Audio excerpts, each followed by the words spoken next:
Abugin mo nga yung aso, maingay. Huwag ka maingay. Ilan taon na kayo, Nay? Ilan taon na po kayo? Nagit na ako 75. Magbe-birthday ako sa itong darating na uli na Pasko. Pag nawalay uli. Ano ko Pasko, December, ngayong December? Kilala mo si ka Eduardo Manalo? Yung ano ng iglesia. Oh, yes po. Anong meron doon? Ano?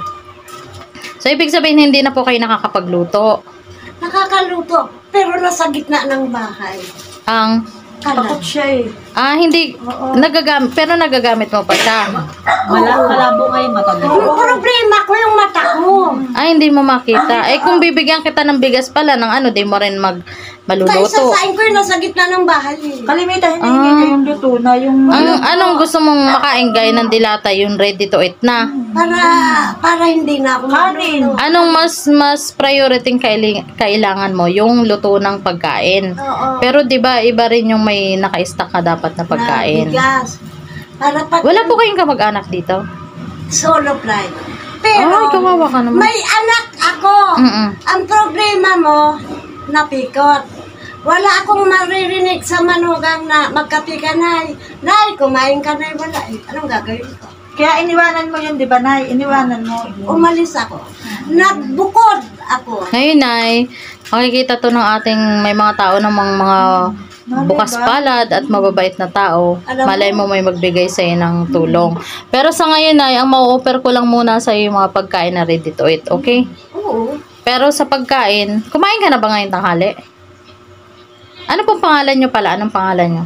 Ningning. Ningning. 75 years old. Oo. Dito talaga kayo sa Baras nakatira sa Pawpawan? Oo. Alam mo yung langgaan? Pero kumain na kayo ngayon ng tanghali? Kaninang alas 7. Hindi pa kayo kumain ng tanghali? Kaya yan ang hinahanap ko. Kasi siya ng Papabilhan kita ng pagkain, kakain ka ba? Oo naman. lakad siya ng lakad. Siyempre ang sige. hinahanap, pagkain. Wait lang po, wait lang. Sige na, kain ka na muna po. Alam ang pangalan mo. Sige po, kain ka na. Block 90. Nagpe-pray pa siya na. Block 90 ba yun? Yung doon sa ni Mama na yun, Block 90 yun. Ibig sabihin, ang last na kain nyo kanina pang umaga. Buti nadaan ka dito sa tindahan namin. Nakita na, Nay. Ito, Nay. Nag-iikot ako. Nag-iikot ka. Ganyan nga. Wala nang magtanggap ng trabaho. Opo. Ganun talaga ang buhay na yun.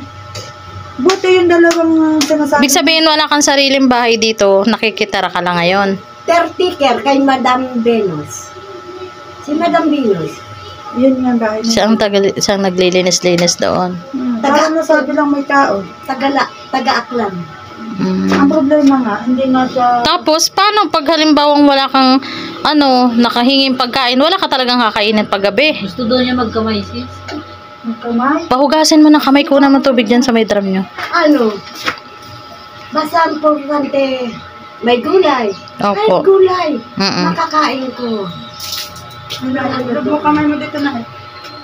Kung bibigyan pala kita ng bigas saka ng hindi mo rin maluluto kay malabo ang mata. Lalo na pagkagabi na. Lalo pag gabi na, kasi delikado, baka masunog ka pa. Nasa gitna ng bahay. Okay, Ginoo. May apoy pa. Pag naglalagablab, alam ko, nagbibingas na yun. Ay, Kasi ang gatong po, uleng.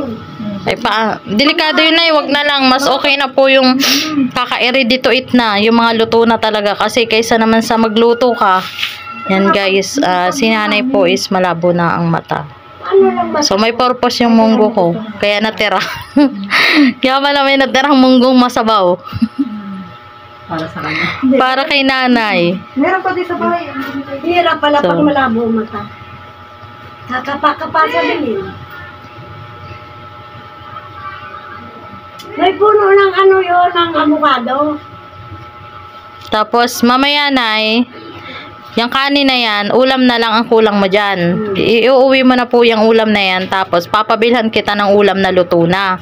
Para, mamaya, may pagkain ka na mamayang gabi. Kahit hindi ka na mag-ikot-ikot muna. Kasi uulan. Pag nabasa ka pa ng ulan, nagkasakit ka, nilagnat ka, problema pa. Pinambunan niya. O yun nga po, magkasakit ka, ubuhin ka nyan. Hindi po na ako mabuti. May tusiran ako. Buti na lang, may tusiran. Tusiran, baka naman. Si nanay, sponsoran niya.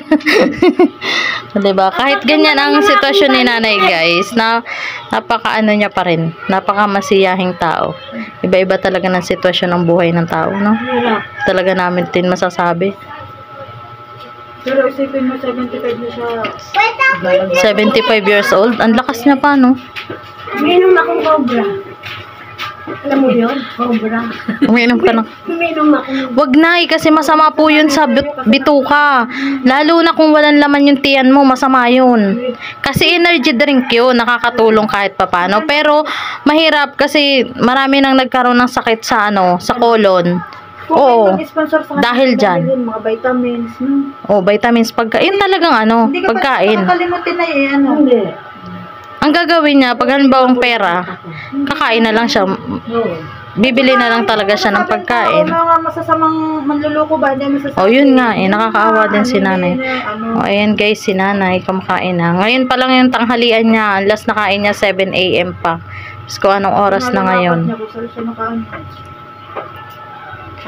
May nagsaboy sa akin tubig. Galing ako sa init. Inaway ko din. Naku ka, bakit sinabuyan ka naman ng tubig? Ano? Ang pansin ko sa kanya. Ngayon guys, nagkikwento si nanay. Oh. Sabi, akala nila baliw ka. Oo. Grabe naman. Alam mo, lumaban ako sa kanya. Hayaan mo na yung mga taong nang aapi. Pagdiskitahan sa daan mga bata. Yung mga, alam mo yung mga bata ngayon ba? Mga tarantado. Hayaan mo sila. Basta wala kang ginagawang masama. Oo, wala. Sabi mo nga kay Jeffrey. Dadaan ka lang kamo, huwag ka kamo sabuyan ng tubig.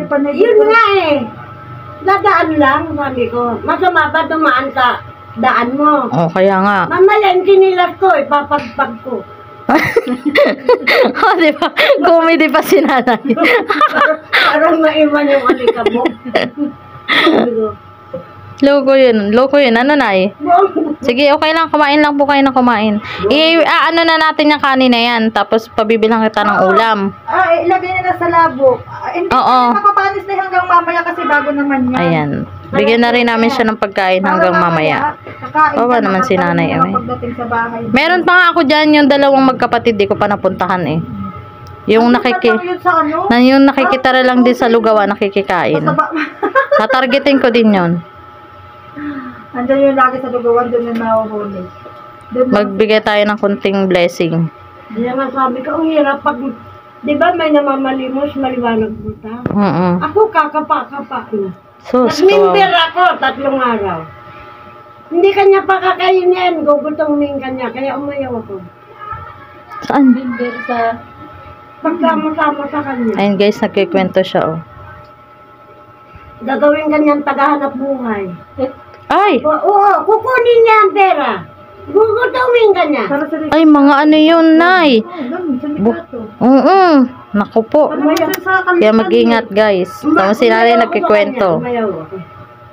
Okay lang yun, nay. Okay lang.